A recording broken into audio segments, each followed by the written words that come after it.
Can I ask everybody to please give a, well, don't go away, Trevor. Can we all give a hand again for Trevor and Jack and Jackie and Sun and Huang, and who else am I forgetting? And Ivan, Ilya, who all helped make this conference happen. Okay. See you soon. I am so excited to be here and so thoroughly impressed with how this is coming together. So I'm very grateful for the invitation. I'm going to talk about America, and I'm going to talk about immigrants and women, and a couple of projects that come in the tradition of helping each other out. Et voila. So, I work with a group called CoLab. CoLab is a group of nice people, and we work together on simple and purpose-driven technologies. We are a digital agency, first and foremost, and we are a cooperative second. What I mean by that is we are global, we are decentralized, we are a group of people who are developers and project managers and engineers, and we're also worker-owned, and that helps. That enhances how we do what we do. And I am over on the far end of that map in California. I moved to California in 2009 to study the aerospace, or the people who work in it and who want to be like Elon Musk. I'm not joking. And then I moved back in 2012 to work on cooperative development, mostly with food and community colleges. And I've been there since. I've seen, however, that there's a long tradition of cooperatives, centuries back in the US and thousands of years elsewhere. But just a little bit ago, in 1934, this guy ran for governor. He is Upton Sinclair. He's crazy. He wrote an entire science fiction book about what would happen when he became governor of California. It was an epic campaign, the End Poverty in California campaign. Today, in 2018, there's still about a third of the people in California who live below the poverty line, as defined by income and wealth.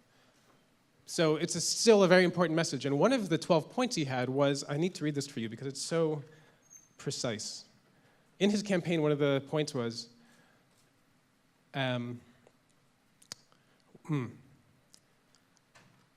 tools are a basis of freedom when they are simple, but become a basis of enslavement when complex. And he was very much enthusiastic about cooperation and cooperatives as a way to undo this enslavement and a way to ensure simplicity in the tools we use.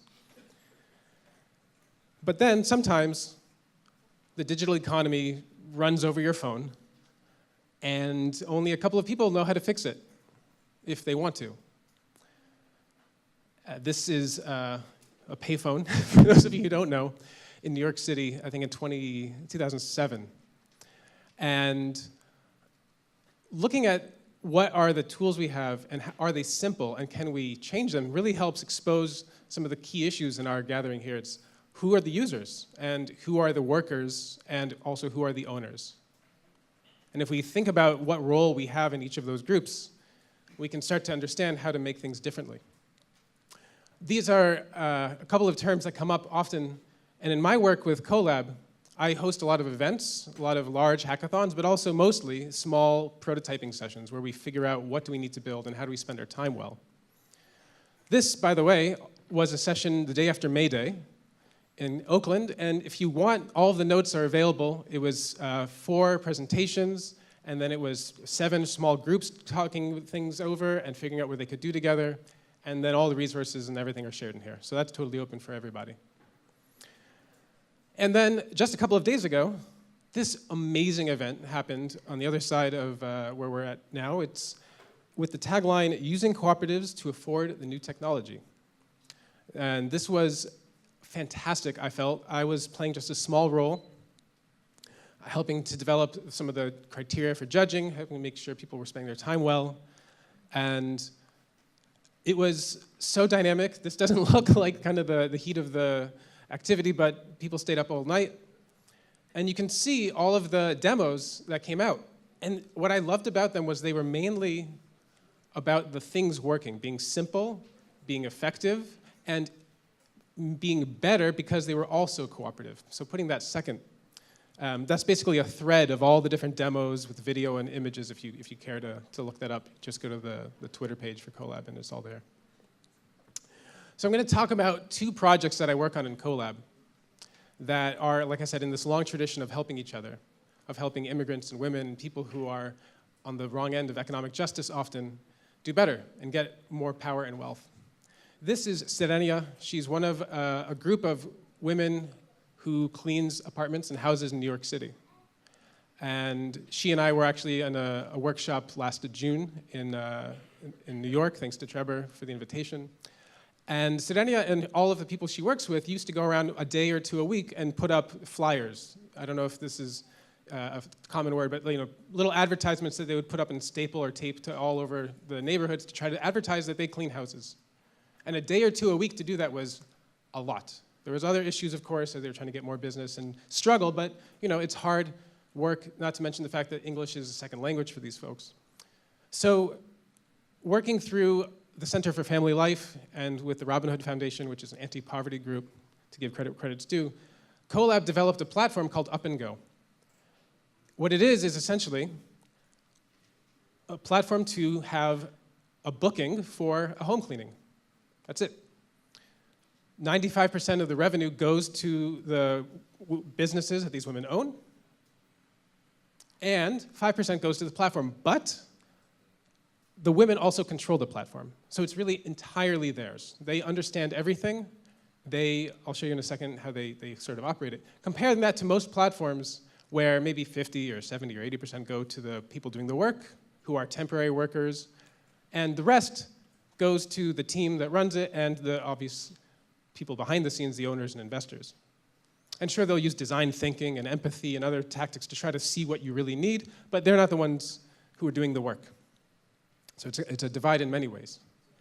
What these women do is every month, like I said, they run the platform. They meet and they figure out what to change in the pricing. A couple of weeks ago, we were doing some prototyping where they said, we need people to tell us if they have a vacuum cleaner. It's pretty important when we want to vacuum. And they say, oh yeah, we have cleaning supplies, but really all they have is a mop. So they'll tell us what to do. And they're very much in control of what this platform does. And you can check it out if you're in New York City, or you have friends in New York City, or if you've heard of New York City, you can look it up. It's quite a place. Another project, and this one's just getting started, but this one is much more political and proud. In America, the land of opportunity, it's a bit of a funny conceit that, an opportunity for a job, you can get work. Joseph, who's in the middle here, is a black man in America, and he faces, like so many others, really ridiculous and unfair barriers to employment. And it was even harder for Joseph to find a job when he came out of prison. So he and other formerly incarcerated men and women, as they prefer returning citizens, they formed a staffing agency and they structured it as a co-op. Because why? It is more important to build wealth and power than it is to just have a job. If you have a job, that's nice, but there have been jobs for centuries worldwide, and they haven't always been good. And they haven't really helped a lot of people. So they have, I think it's 50 cents, I can check again, but with 50 cents of a stake in the work you've done, 50 cents basically that you've earned so far, you can buy equity in this cooperative. They've gone from about 15 back in April members to 36, and now they're trying to scale in 2 ways. They are acquiring other small staffing agencies in Baltimore, in Maryland, and they're also taking some time and effort to build a platform to help broker labor, to help figure out the scheduling, to help get contracts with companies, whether it's construction or IT. And what started as core staffing, which was, again, doing small jobs, temp agency work, mostly in construction, has now shifted, and they've been very thoughtful about using the co-op model as a tool and as a way of thinking through how they can organize their efforts. So core staffing is now part of a larger staffing co-op model, and I had to blur this out because it's still a work in progress, but they're expanding into more technical work, more IT and coding work, And again, this platform that they're trying to develop will help them streamline and scale fast. It's a means to an end. This is their new website. If you've ever been in a staffing agency, I'm sure you can relate. Staffing does suck. Temp jobs suck. You get treated the worst. But with them, you also have an equity stake, which you usually cannot find in most companies. And you can check out the site if you want to sign up for seeing what happens or watch their video, which is very dramatic and cinematic. So where next? I want to emphasize something I've been thinking about that I feel these two cases help appreciate. There's a different way of saying platform cooperativism that if you flip it backwards and you think about the fundamentals, you can think of a cooperative platform. Thinking about a cooperative platform makes it easier to think of as a case of something and less of an example. Is this a platform co-op? It's a case of a cooperative platform, and then you start thinking about what happens on it. You look at the behaviors at work, some of the best practices. You think about, oh, they do proposal-based decision-making amazingly well. This is a platform for their cooperative efforts. Also, thinking about a cooperative platform helps you think of it less as an entity, this sort of magic thing. Maybe we're not unicorns, maybe we're not zebras, but we're some kind of thing. Are you a platform co-op? Are you not? That's a debate that will never let rest, but if you think of it as a cooperative platform, it becomes a little more plain and quite literally flat. You can think of, well, you have the workers and the producers or whatever kind of cooperative form you have. Oh, and the platform is the means of production that they used to do what they do. For example, a website or a phone or a fax machine, if you remember those. I used one of those actually to get through the waiting line on the phone to get my visa from the Indian consulate in New York. Because the fax machine was just sitting there. No one was sending them faxes, and the phone line was 3 days waiting. So if you ever need a little trick, that's all for you. Lastly, thinking about a cooperative platform helps think about the idea first before the movement. I think there's a really beautiful opportunity for everyone who's here to think about what work do we want to do in this potential idea for ourselves. What's relevant and what's useful. And thinking about a cooperative platform reduces it to, again, some of the fundamentals like Huang the other day in the hackathon was saying, you know, cooperative platforms, cooperativism, it's beautiful because it helps us understand the limitations in law and what they facilitate. And, you know, it also opens our imagination. An idea and a concept does that quite well. And similarly, there have been claims. There's a report that you can look up if you wish called Solidarity as a Business Model.